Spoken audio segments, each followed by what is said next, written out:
I dropped my hospital badge on the kitchen counter, still wearing the same blue scrubs I'd worn for 12 straight hours. The fabric was stiff with sweat and antiseptic. My feet hurt. My back screamed. My eyes felt like they'd been rubbed with sandpaper, but Nina would be hungry. So I opened the freezer. Chicken tenders, frozen peas, a lasagna labeled, "For Nina, do not touch." I grabbed the tenders, put them in the microwave, set the timer, 3 minutes, 3 minutes. That's all I needed. Just 3 minutes to breathe. But then Dad's voice came from the dining room. "Nora, could you come here?" His voice was calm. Too calm. That's how it always started. I didn't answer right away. The microwave beeped. 3 minutes. I walked. Down the hallway, still in my scrubs, my socks squeezed tight around my ankles, my hair pulled into a messy bun. I hadn't brushed it in 2 days. Didn't care. When I walked in, Mom and Dad were sitting at opposite ends of the big oak table, like they were waiting for me to be sentenced. And between them, Nina's wheelchair. Not her body, not her face. Just the chair, like it was the only thing left. Papers were spread out on the table. White, clean, official looking. Dad slid one toward me. It said, "Caregiver Agreement, legally binding my name. Nora Ann Reed, responsible party, financial obligations. $2,000 a month. Cash out my 401k. Sell my car. Stop living." I read it once. Then again, my hands started shaking. "You make $70,000, Dad said. We're only asking for half." "My loans? Don't hide behind your loans," Mom cut in. "You've got $60,000 saved. Use it." I looked at Nina. She wasn't looking at me. She was staring at her hands, folded, quiet, like she'd been trained to be silent. I swallowed. "This is sudden." "Nothing's sudden," Dad said. "You've been responsible since the accident." The word hit me like a punch. Accident 11 years ago. I was 16. Nina was 14. She loved Jason Miller, the boy with the motorcycle. Her parents hated him, said he was bad news. I was supposed to walk her to the bus, but I saw a kitten under a porch, broken leg, shivering. I picked it up, took it to the vet. It took an hour. When I got back, Nina missed the bus. She didn't wait for another one. She climbed onto Jason's motorcycle. Helmet off. Laughing. They ran a red light. A truck hit them. She didn't die, but she never walked again. And that's when they told me, "You chose a cat over your sister. You're the reason she's in that chair." I believed them. Every day. For 11 years. I gave up college. I skipped birthdays. I worked double shifts. I moved back home. I slept on the couch so I could hear her breathe. I paid half my paycheck every month. I cashed out my savings. I let them say I was selfish if I ever wanted to go out.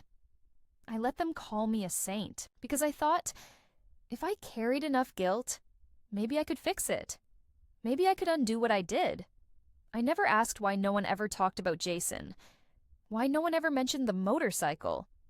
Why the police report was never shown to me. I just kept saying sorry, even though I didn't know what I was sorry for. Now they wanted it in writing. A contract. Legally binding. Like I owed them money. Like I owed Nina my life. I looked at the pen. Black ink. Smooth tip. 1 stroke. And I'd sign away the next 10 years. I reached for it, held it above the paper, felt the weight of everything I'd lost. Then I put it down. Quietly, like setting down a baby who had fallen asleep. "I'll talk to you tomorrow," I said. I stood up, walked out, locked my bedroom door, slid down the wall, sat on the floor, tried to breathe, and for the first time in 11 years, I whispered it out loud. What if I didn't do anything wrong? Silence. No answer, just the sound of my own heartbeat. Outside, the wind blew. Somewhere far away, a cat cried. I didn't move. I didn't cry. I just sat there, waiting for the truth to find me. I didn't sleep that night. I stared at the ceiling, thought about the kitten, the one I found under that porch. its leg broken, its tiny chest rising and falling. I held it close to my chest as I ran to the vet. The nurse asked me why I didn't just leave it. I said, "Someone has to." She looked at me like I was strange. Maybe I was. Maybe I still am. I thought I was saving a life. They said I killed one. I remembered Nina's face that day in the hospital. She was awake, her head turned slowly toward me, eyes wet. Voice so quiet I had to lean in to hear. "It wasn't your fault, Nora." I didn't believe her. I thought she was just trying to comfort me. I said, "I should have been there." She closed her eyes. "I was supposed to meet Jason." I didn't understand. I thought she meant the bus stop. She didn't mean the bus stop. She meant the motorcycle. She meant the way she smiled when she talked about him. The way she hid her phone under her pillow. The way she stopped answering when I asked where she was going after school. I forgot, because they made me forget. They told me stories, over and over, every Sunday at church, every family dinner, every time I tried to leave the house. You were supposed to walk her to the bus. You chose a stray cat over your sister. If you'd been there, none of this would have happened. I believed them. I wore their guilt like a second skin. I stopped dreaming. I stopped sleeping through the night. I stopped seeing my friends. I stopped calling my grandmother. She died 6 months after the accident. They told me not to go to the funeral. Nina needs you. I didn't go. I sat in my room and cried while they buried her. I never told anyone. Not even Evelyn. I didn't even remember Evelyn's name until now. She was my best friend in high school. Wild curls, loud laugh, wore combat boots to church. We used to sneak out to the diner at midnight and eat pancakes while talking about college. She wanted to be a lawyer. I wanted to be an engineer. We both thought we'd get out of this town. I called her last night. 3 years since I'd spoken to her. She answered on the third ring. "Nora?" she said. Her voice cracked. "You sound terrible." I started crying. I couldn't speak. I just sobbed into the phone. She didn't ask why. She just said, "Start at the beginning." So I did. I told her about the papers, about the $2,000, about the 401k, about Dad's signet ring, about Nina's silence, about the cat, about the lie. She listened for 20 minutes. Not one word. Then she said, "Have you ever seen the police report?" I froze. "No." "Did they ever show it to you?" "No."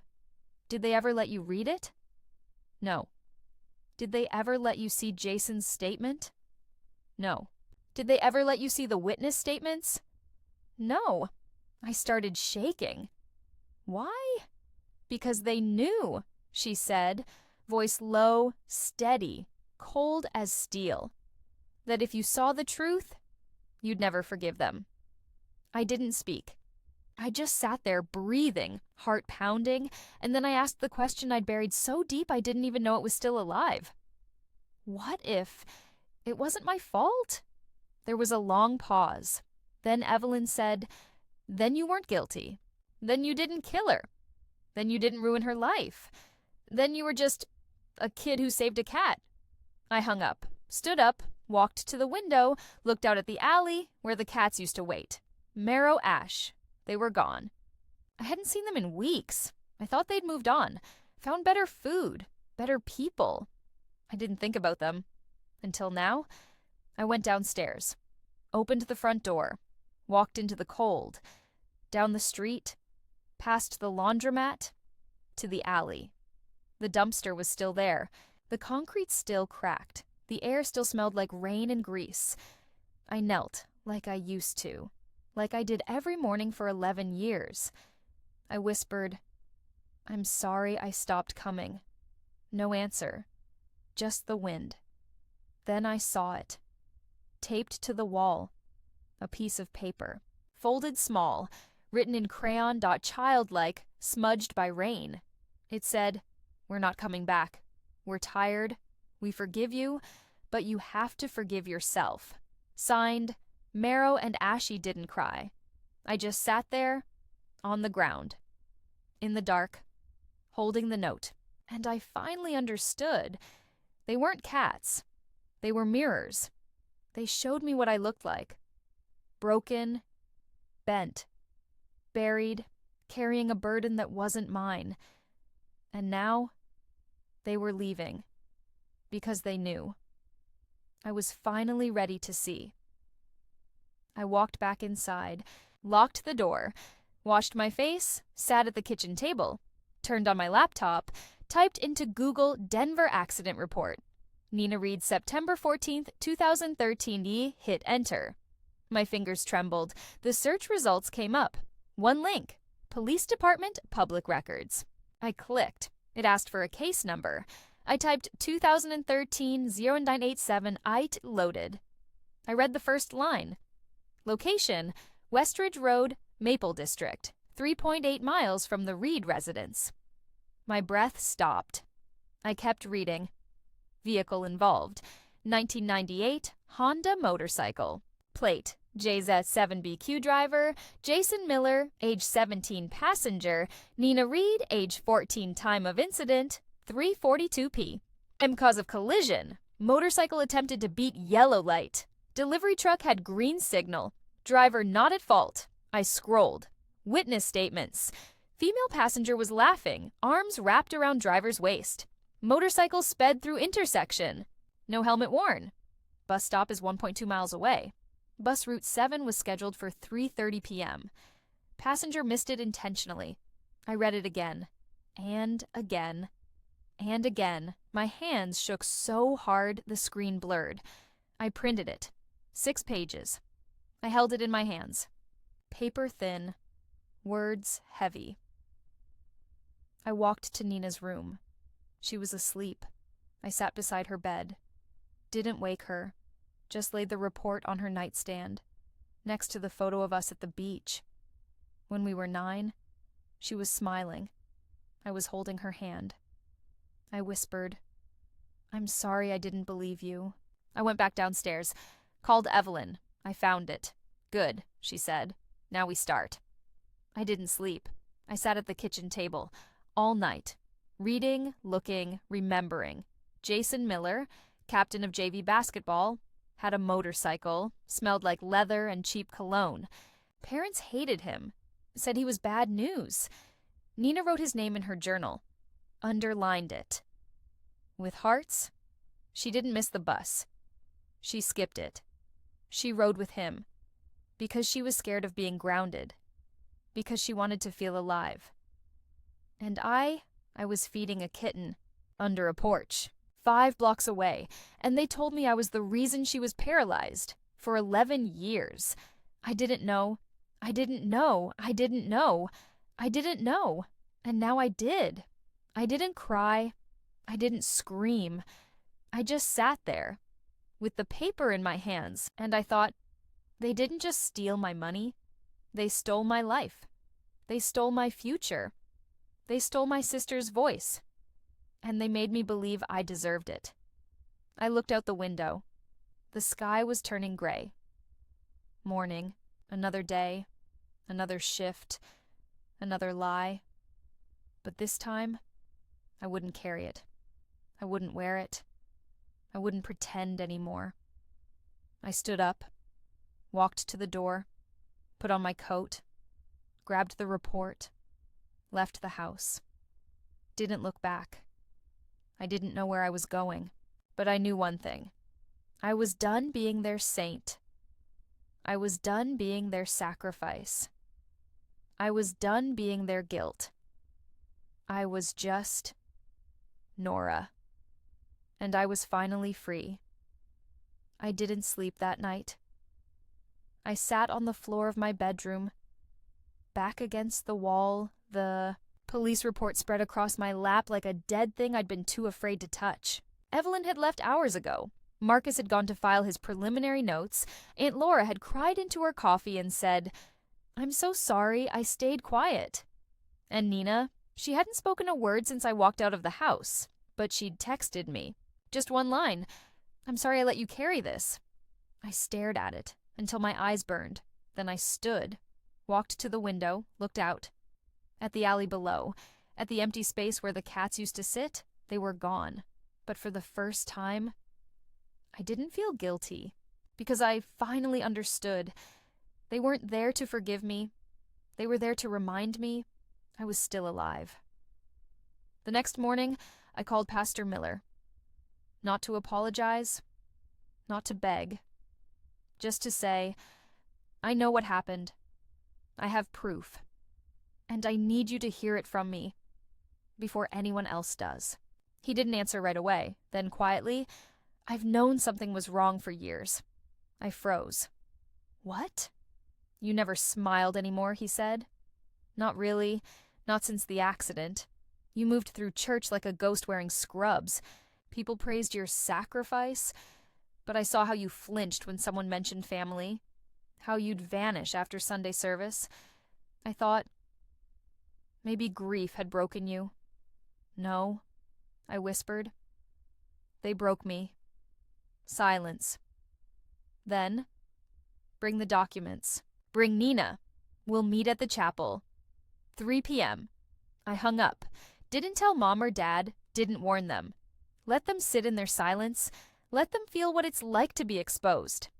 At 2:57 p.m., I pulled into the church parking lot. Nina was already there, in her wheelchair, wearing a cream sweater, her hair brushed back. No makeup, no armor, just her. I parked beside her. We didn't speak, just sat, watching the sunlight hit the stained glass windows. The cross above us glowed red, like a wound or a promise.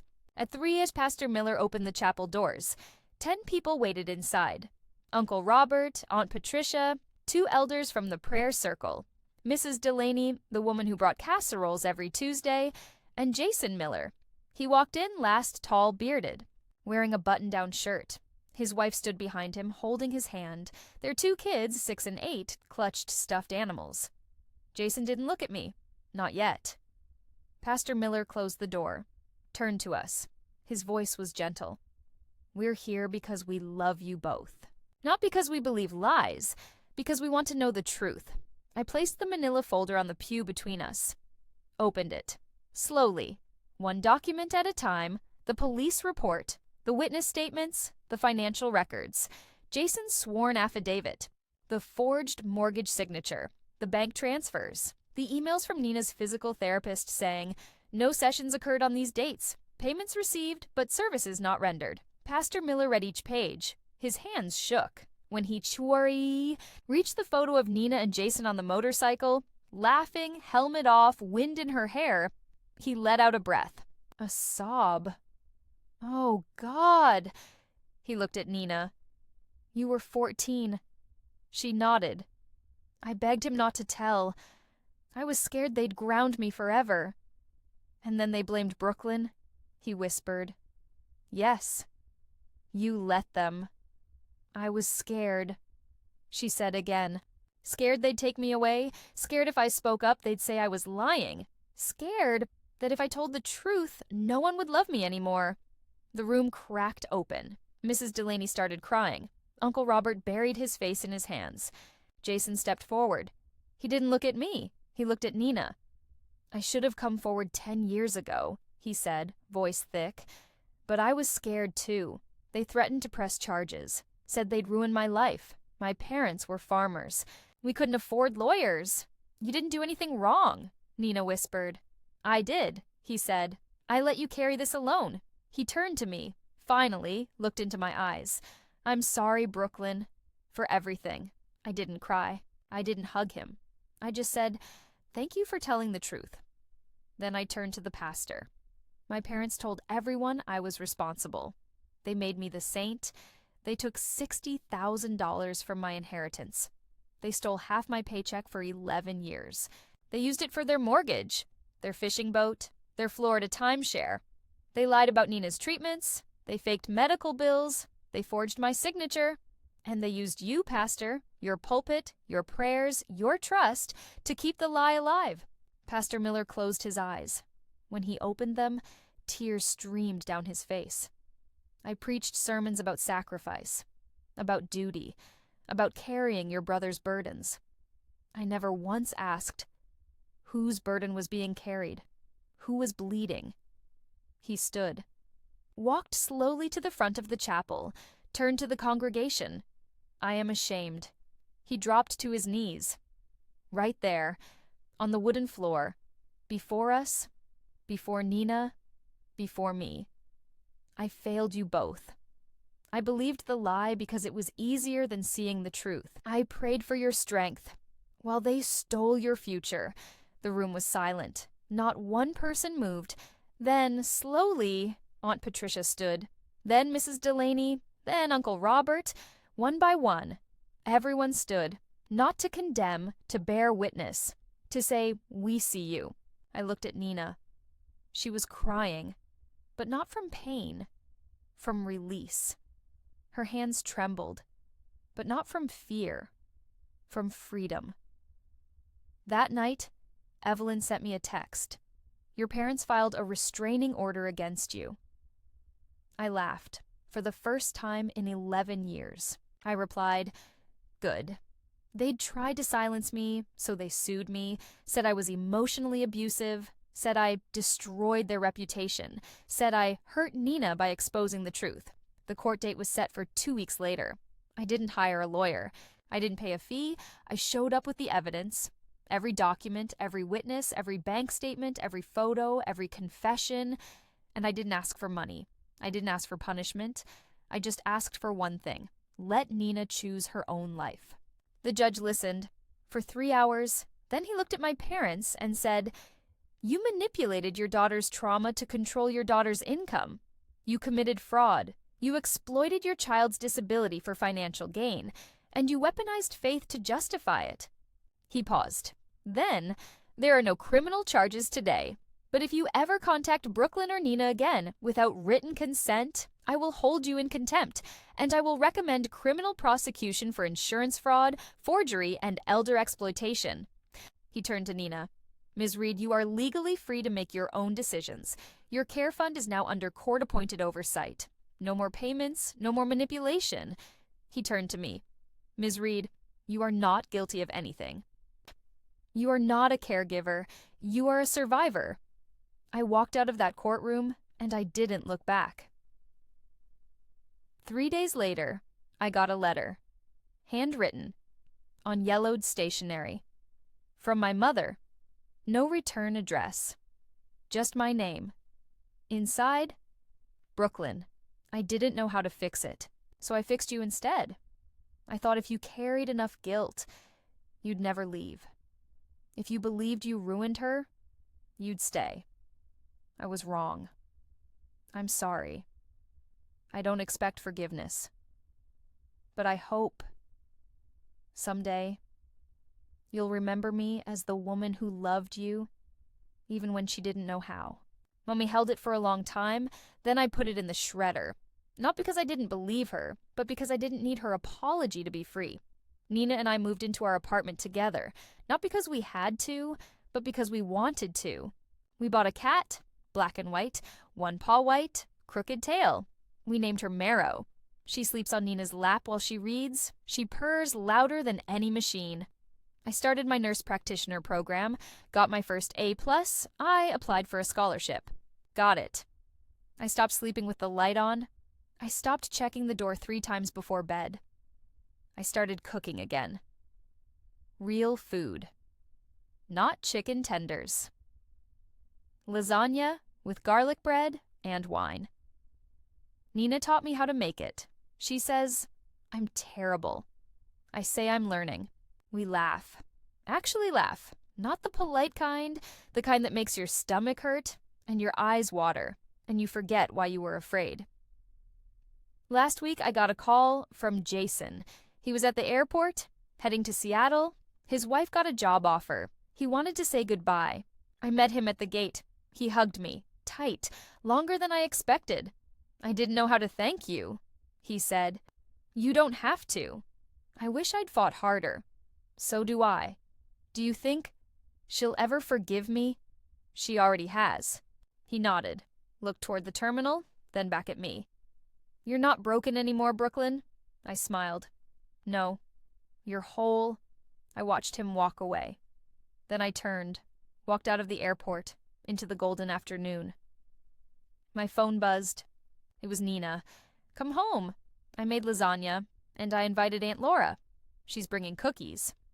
I smiled, didn't answer, just kept walking, past the trees, past the park, past the alley where the cats used to wait, and for the first time in 11 years, I didn't stop. I didn't look back. I just kept going, because I finally knew I wasn't meant to carry her. I was meant to carry myself. And that was the only miracle I ever needed.